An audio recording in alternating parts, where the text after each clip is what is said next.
तो वो मैं प्रधानमंत्री बन गया तो आपका ये कानून का व्यवस्था करेगा।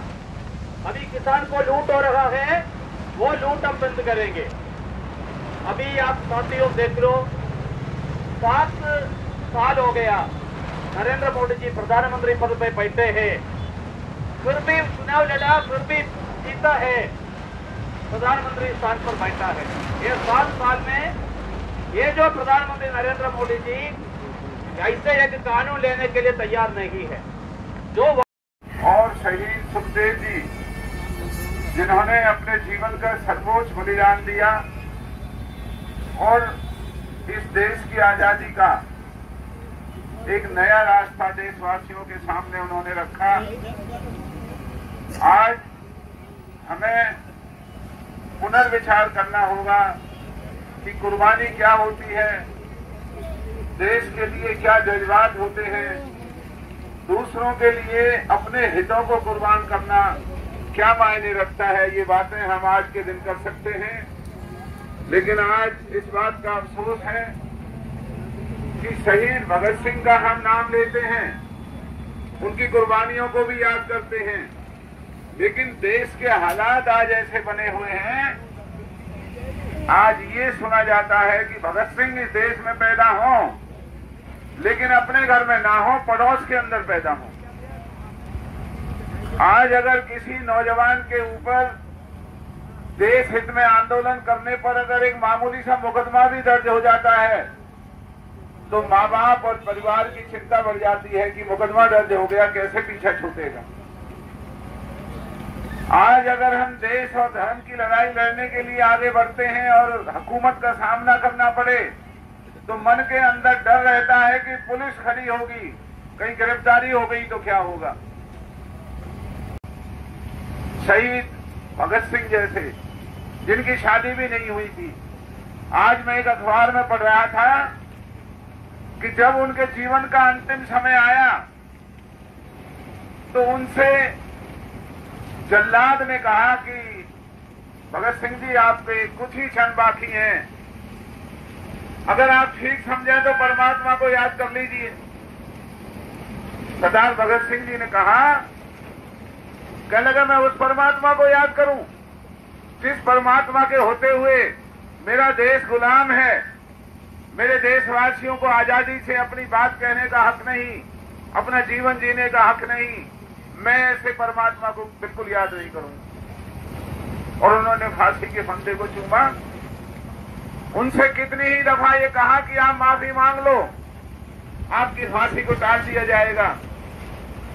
उन्होंने कहा कि देश की आजादी के सामने मेरे जैसे कितने ही प्राण न्यौछावर हो जाएं, हम माफी नहीं मांगेंगे। हम देश में जागृति पैदा करना चाहते हैं।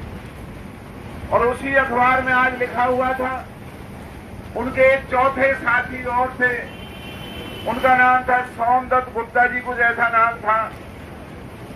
तो जब उनके ऊपर पहला मुकदमा चल रहा था तो पैसे नहीं थे उनके पास, तो चौथे साथी की शादी तय हो गई थी। राजगुरु सुखदेव और भगत सिंह जी तो थे, इनके चौथा भी एक साथी था, बंगाल से। तो उन्होंने कहा भाई आपकी शादी तय हो गई, आपको जाना होगा। वो बोला नहीं, मैं ऐसा करता हूं, मैं शादी वाली रात को चला जाता हूं और जितना शादी में जेवर दान दहेज मिलेगा उस सबको लेकर के मैं भाग आऊंगा और उस पैसे को इस आंदोलन में लगाऊंगा। मुझे शादी नहीं करानी, पैसे को मैं सब जेवर को भी ले आऊंगा।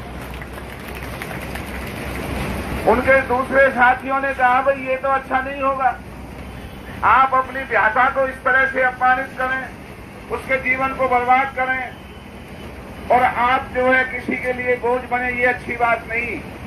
तो उन्होंने कहा कि जब देश आजाद होगा तो मैं अपनी ब्यासा की मूर्ति लगा करके इस देश के लोगों के सामने रखूंगा कि देखो मेरे साथ मेरी बिन ब्याही औरत ने भी कितनी बड़ी कुर्बानी देश के लिए दी थी। लेकिन सरदार भगत सिंह जी नहीं माने और सरदार भगत सिंह जी ने समझा करके उन्हें वापस भेज दिया, उनकी शादी कराई और उनको अपने उस कष्ट से दूर किया। और आज हमारे देश के क्या हालात हैं, कि अगर किसी 4 आदमियों पर मुकदमा बने और पुलिस उनसे ये कहे कि भाई तो ये निकाल देंगे तो उनके खिलाफ बयान देगा, तो ज्यादातर ऐसे लोग मिलते हैं वो कहेंगे कि हाँ ठीक है मैं बयान दे देता हूं, मुझे तो निकालो। तो आज देश कहां से चल करके कहां पहुंच गया, ये बात हमें और आपको सोचनी होगी। मैं आप सबको नमन करता हूं। आप सबके सहयोग से, इस इलाके के 36 बिरादरी के लोगों के सहयोग से आज हमारे पलवल की धरती का नाम पूरी देश और दुनिया में लिया जा रहा है। हमें और आपको हमारे हौसलों को गिराने के लिए हमारे ही अपने इलाके के जयचंद जगह जगह हमारे ऊपर वार कर रहे हैं, हमें अपमानित कर रहे हैं, हमारे हौसलों को गिराने की कोशिश कर रहे हैं। लेकिन मैं नमन करता हूं आप सबको, इस इलाके की धरती को, हमारे ऊपर उन गद्दारों का कोई असर नहीं है। हम अपने इलाके की इस पावन धरती के लिए, हम अपने इलाके की पावन पालों के लिए, किसान और मजदूरों के लिए जो संकल्प हमारे इलाके ने लिया है, जब तक हमारा ये संकल्प पूरा नहीं होगा तब तक हम किसी भी तरीके से पीछे नहीं हटेंगे।